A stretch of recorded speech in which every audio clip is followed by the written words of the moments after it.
Shalom everyone in Pakistan.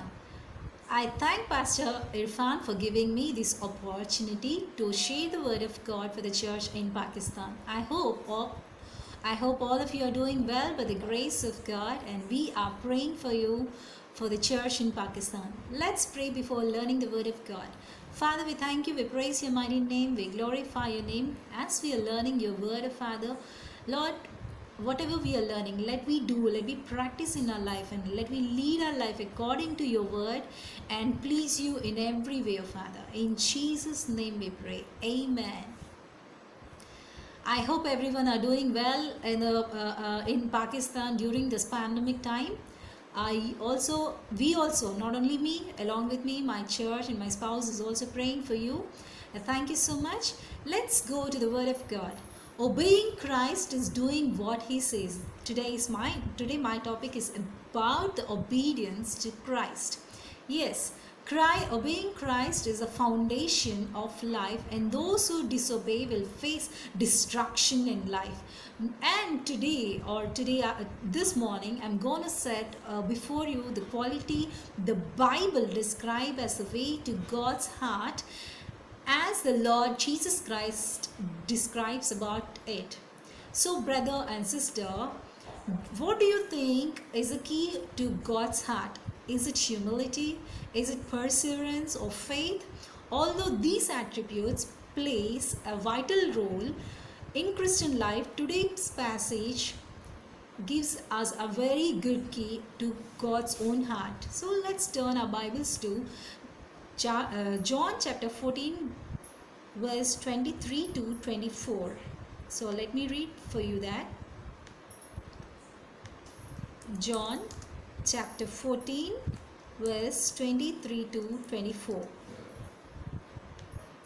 Jesus answered him, "If anyone loves me, he will keep my word, and my Father will love him, and we will come to him and make a home with him.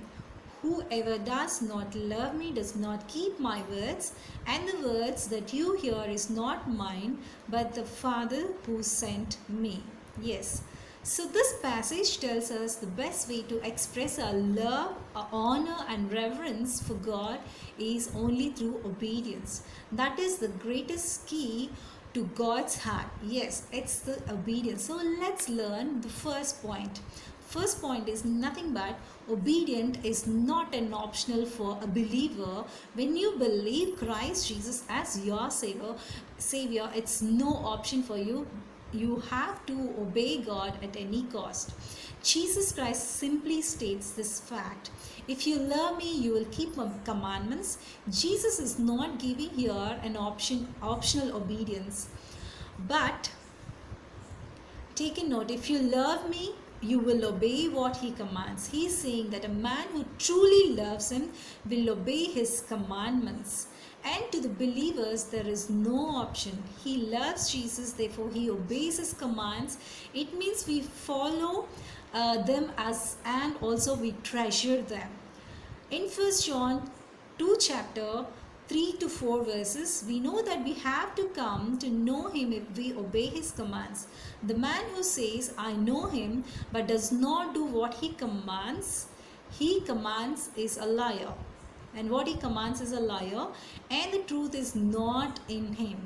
It says that there is a test that will show, do you obey God's command? If you want to know if you want to know him, obedience should be the priority. It's the first thing in your life of all the believers who desire to know God more and also please him. The more we walk and the more we love him, we will come to know God. Therefore, if we obey his commands, we will know him. And the second point of obedience is obedience brings us blessing. Note this word: my Father will love him, and we will come to him and make our home with him. What a blessing to be loved by God the Father. What a blessing both the Father and Christ come to abide in a believer, that's you, in a person of the Holy Spirit. All these Trinity God lives and dwell within your heart. It's a really amazing thing which happens in your life. When we obey God, the love of God will enrich us greatly, as there is no such thing as obeying Him and not being blessed. He does not operate in that way. And point number 3, if you obey Him, you'll know Him the more, and the way you know Him more, you'll get more closer to Him. So when we see in John chapter 2 and 5, if anyone obeys His word, God's love is truly made complete in Him. This is how we know we are in Him. The obedient man obeys God's word and knows God, and he loves the more. And also remember that Jesus Christ came to earth to reveal God and show how to draw near to Him. Therefore, to know God, we must draw near to God and follow the example He has set when He left us. We must follow the word of God, the word of Christ, and we must keep the word of God, living exactly as He lived on this earth. The more we draw near to Him and obey His word and please Him, the more we learn about Him and the more we love Him at any cost. Take a note, the word obey is continuous action. Every day you have to do it. It means to continue on and never stop obeying Him. It means day by day you have to obey Him. If we obey God day by day, we can learn more about Him, and we learn to love Him, and we learn to obey Him. The obedient person is the one who loves God and God loves him. And finally, is there any area in your life which you are struggling to obey God? If you have that, let me know. We'll pray for you. What is preventing you from submitting your life to Lordship of Jesus Christ? There is no greater life than always to the divine will in your life. So, church in Pakistan, I request everyone to obey God and receive the blessings from God. Let's pray. Father, we praise your name. We glorify your name, O Lord. Yes, when we obey you, you will bless us and you love us, and also you will bring blessings upon us, O Lord. The more we are closer to you, you will come closer to us and you will dwell in our lives, O Father. So bless everyone who heard this message, O Father, and let this message be fruitful in their lives. And also I pray for the one who are feeling sick. I release the power of healing in the name of Jesus. I declare healing in the name of Jesus. Let everyone be healed in the name of Jesus, oh Father God.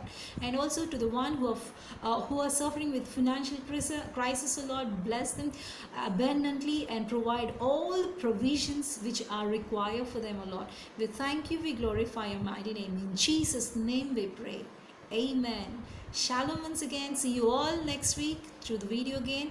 So I thank once again Pastor Irfan for giving me this opportunity to share the word of God with you. God bless you all.